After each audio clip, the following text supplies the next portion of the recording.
ലിജോയും കൂടെ ചേരുന്നുണ്ട് ഇപ്പോൾ വിവരങ്ങൾ നൽകാനായി. ലിജോ, വീടിൻ്റെ പുറത്ത് വലിയ ഒരു നീണ്ട വരി നമുക്ക് കാണാൻ കഴിയും. ഇപ്പോഴും ഇതിനെ അവസാനമായി ഒരു നോക്കി കാണാൻ അത്രയേറെ ആളുകൾ അവിടേക്ക് ഒഴുകിയെത്തിക്കൊണ്ടിരിക്കുകയാണ്. അദ്ദേഹം വീടിന് പുറത്തേക്ക് ഇറക്കുകയാണ്. പൊതുദർശനം കഴിഞ്ഞിട്ടുണ്ട്. എന്താണ് കൂടുതൽ വിവരം?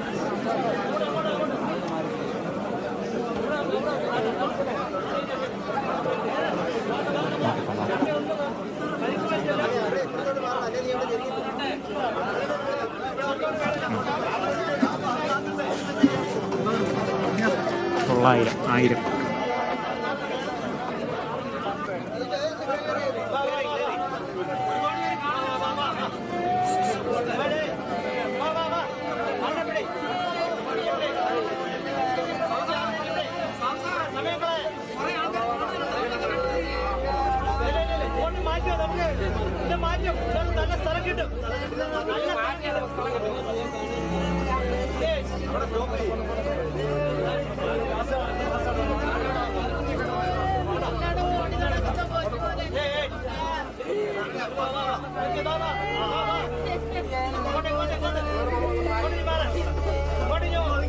ലിജോ കൊണ്ട് വിവരങ്ങൾ നൽകാനായി. ലിജോ, സംസ്കാര ചടങ്ങുകൾ ആരംഭിക്കുകയാണോ?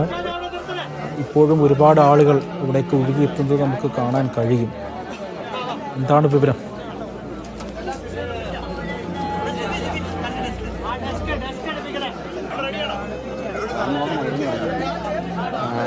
ഇപ്പോൾ ഇവിടേക്ക് എത്തുന്നത് രമേശ് ചെന്നിത്തല ഉൾപ്പെടെയുള്ള നേതാക്കൾ, കോൺഗ്രസ് നേതാക്കളാണ് ഇവിടേക്ക് ഇപ്പോൾ എത്തിച്ചേർന്നുകൊണ്ടിരിക്കുന്നത്. അവരെല്ലാം തന്നെ വീട്ടിലെത്തി അവസാനമായി മിഥുനെ ഒരു നോക്ക് കാണാനായിട്ടാണ് രമേശ് ചെന്നിത്തലയുടെ നേതൃത്വത്തിൽ ഇവിടെ എത്തിച്ചേർന്നത്. എന്തായാലും കൂടുതൽ നേതാക്കൾ ഉൾപ്പെടെയുള്ളവരുണ്ട്. മാത്രമല്ല വലിയ രീതിയിലുള്ള ഒരു ജനത്തിരക്ക് തന്നെയാണ് ഈ സ്ഥലത്ത് ഇപ്പോൾ ഉള്ളത്. എന്തായാലും വലിയ രീതിയിലുള്ള ഒരു ജനത്തിരക്കും ഇവിടെ അനുഭവപ്പെടുകയും ചെയ്യുന്നുണ്ട്. നീണ്ട ഒരു നിര തന്നെ ഇവിടെ ഉണ്ട്. അതായത് ഈ അന്തിമോപചാരം അർപ്പിക്കുന്നതിന് വേണ്ടി വലിയൊരു നീണ്ട നിര തന്നെ ഇവിടെ എത്തുകയും ചെയ്തിട്ടുണ്ട്.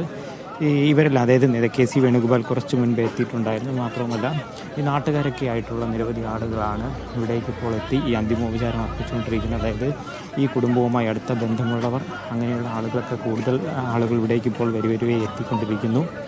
വളരെ വൈകാരികമായ ഈ രംഗങ്ങളാണ് ഈ വീട്ടിൽ ഉള്ളത്. അതായത് ഈ അമ്മ ഒരു 3 മാസം മുൻപ് വിദേശത്തേക്ക് പോകുന്നു. തിരിച്ച് ഇത്തരത്തിൽ മകൻ്റെ ചേതനേറ്റ ഒരു ശരീരം കാണേണ്ടി വരുമെന്ന് ഒരു തരത്തിലും അമ്മ പ്രതീക്ഷിച്ചിട്ടുമുണ്ടായിരുന്നില്ല. പക്ഷേ അത്തരത്തിലൊരു സംഭവം ഉണ്ടാകുമ്പോൾ അത് വളരെയധികം വേദനിപ്പിക്കുകയും ചെയ്യും. അപ്പോൾ എന്തായാലും ആ ഒരു വേദനയും ആ ഒരു വിഷമവും തന്നെയാണ് ബന്ധുക്കൾക്കും കുടുംബാംഗങ്ങൾക്കും ഒന്നും തന്നെ ഈ പിടിച്ച്, അതായത് നിയന്ത്രിക്കാൻ കഴിയുന്നില്ല. അത്രത്തോളം ഉള്ള ഒരു ബുദ്ധിമുട്ട് തന്നെയാണ് ഇവിടെ അനുഭവപ്പെട്ടുകൊണ്ടിരിക്കുന്നത്. ആ ഒരു പ്രശ്നം തന്നെയാണ് അതായത് ബന്ധുക്കൾക്ക് എങ്ങനെ ആശ്വസിപ്പിക്കണമെന്ന് ഒരു അറിയാത്ത രീതിയിലുള്ള ഒരു വിഷമം, അത്രത്തോളം ഒരു ബുദ്ധിമുട്ട്, അത്രത്തോളം ഒരു പ്രയാസം തന്നെയാണുള്ളത്. നാട്ടുകാരായിട്ടുള്ളവരുണ്ട്. ഈ മകനുമായിട്ടാണ് ഇവിടേക്ക് എത്തിയത്. അതായത് നെടുമ്പാശ്ശേരിയിൽ വിമാനം ഇറങ്ങുന്ന സമയത്ത് മകനുണ്ടായിരുന്നു, അമ്മയും കൂട്ടിക്കൊണ്ടുവരുന്നതിന് വേണ്ടി. മകനും അമ്മയും ഇവിടേക്ക് ഇറങ്ങുന്ന സമയത്ത് തന്നെ അലമുറയിട്ട് പൊട്ടിക്കരഞ്ഞുകൊണ്ടായിരുന്നു വീട്ടിലേക്ക് കയറിയത്. അതായത് ഇവിടെ നിന്നും നേരത്തെ അമ്മ പോകുന്ന സമയത്ത് ആ മകനെ മാറോട് ചേർത്ത് ഉമ്മയൊക്കെ നൽകിയതിന് ശേഷമാണ് പോയത്. പക്ഷേ തിരികെ എത്തുന്ന സമയത്ത് അതിന് കഴിയാതെ, അതായത് ആ ഒരു മൊബൈൽ മോർച്ചറിക്കുള്ളിലാണ് മൃതദേഹമുള്ളത്. അത് നോക്കി ഇങ്ങനെ വിതുമ്പി കരഞ്ഞുകൊണ്ടിരിക്കുന്ന അമ്മയാണ് കാണുന്നത്. ഇവിടെ എത്തുന്ന ആളുകളും അത്രത്തോളം തന്നെ വേദനയോടും വിഷമത്തോടും കൂടിയാണ് നിൽക്കുന്നത്. ആളുകൾ ഓരോരുത്തരും അവരുടേതായിട്ടുള്ള, അതായത് പലതരത്തിൽ ഈ കുടുംബത്തോടുള്ള അവരുടെ ഒരു സ്നേഹവും ഒപ്പം തന്നെ കേട്ടറിഞ്ഞാണ് പല ആളുകളും ഇവിടേക്ക് എത്തിയിരിക്കുന്നത്.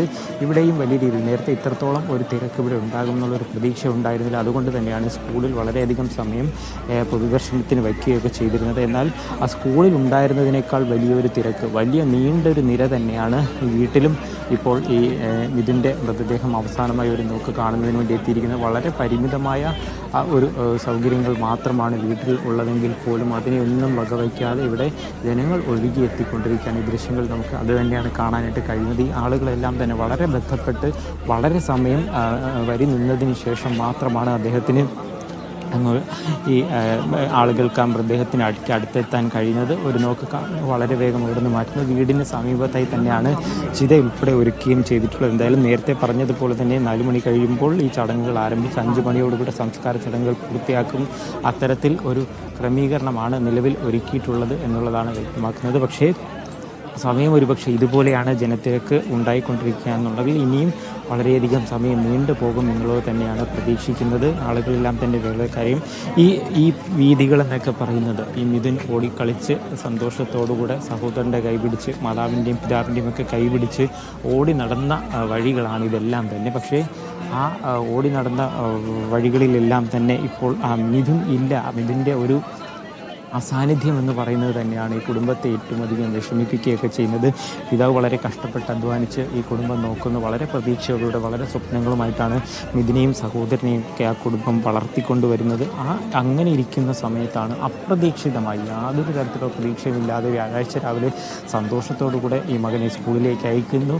ആ സ്കൂളിൽ മകൻ ചില ആഗ്രഹങ്ങളൊക്കെ പറഞ്ഞിട്ട് പോകുന്നുണ്ട്. വരുന്ന സമയത്ത് എനിക്ക് ഇഷ്ടപ്പെട്ട ഭക്ഷണം തയ്യാറാക്കി വെക്കണം, അത് കഴിക്കാനായി താൻ വളരെ വേഗം ഓടിയെത്തുമെന്നൊക്കെ പറയുന്നു. പക്ഷേ അതിനൊന്നും കാത്തു നിൽക്കാതെ ആ 13-കാരൻ യാത്രയായി എന്നുള്ളതാണ് ഏറ്റവും വേദനിപ്പിക്കുന്ന ഒരു കാര്യമെന്ന് പറയുന്നത്. അതിനൊന്നും കാത്തു നിൽക്കാതെ യാത്രയപ്പോൾ ആ ഒരു സംഭവം പിതാവിന് കഴിഞ്ഞ 2 ദിവസമായി തന്നെ ഒരു വേദനയും വിഷമവും വളരെയധികമുണ്ട്. സഹോദരനായിക്കൊണ്ട് അമ്മയെ കൂടെ കണ്ടതോടുകൂടെ അലമുറയിട്ട് കരയുകയാണ് ഈ വീട്ടിലെ രംഗമെന്ന് പറയുന്നത്. ബന്ധുക്കളായിട്ടുള്ളവരും കരയുകയാണ്, മറ്റ് കുടുംബാംഗങ്ങളായും അത് തന്നെയാണ് അവസ്ഥയെന്ന് പറയുന്നത്. എങ്ങനെ ആശ്വസിപ്പിക്കും എന്നുള്ളതാണ് എല്ലാ ആളുകളെ സംബന്ധിച്ചിടത്തോളം ഏറ്റവും ബുദ്ധിമുട്ടിപ്പിക്കുന്ന ഒരു കാര്യമെന്ന് പറയുന്നത്. ആർക്കും വാക്കുകൾ കൊണ്ടൊന്നും പറഞ്ഞ് ആശ്വസിപ്പിക്കാൻ കഴിയുന്ന ഒന്നല്ല. ഇപ്പോഴും ഈ വഴികളിൽ നമ്മൾ നോക്കിക്കഴിഞ്ഞാൽ ആളുകൾ നിരവധി ആളുകളാണ് ഈ സമയത്ത് പോലും ഇവിടേക്ക് ഇത്തരത്തിൽ ഈ പാതയിലൂടെ വന്നുകൊണ്ടിരിക്കുന്നത്. അത് അവരെല്ലാം ആ നിധിനെ അവസാനമായി ഒരു നോക്ക് കാണുക, അന്തിമോപചാരം അർപ്പിക്കുക എന്നുള്ളൊരൊറ്റ ലക്ഷ്യത്തോടു കൂടെയാണ് ഈ നാട്ടുകാരായിട്ടുള്ള ആളുകളെല്ലാം തന്നെ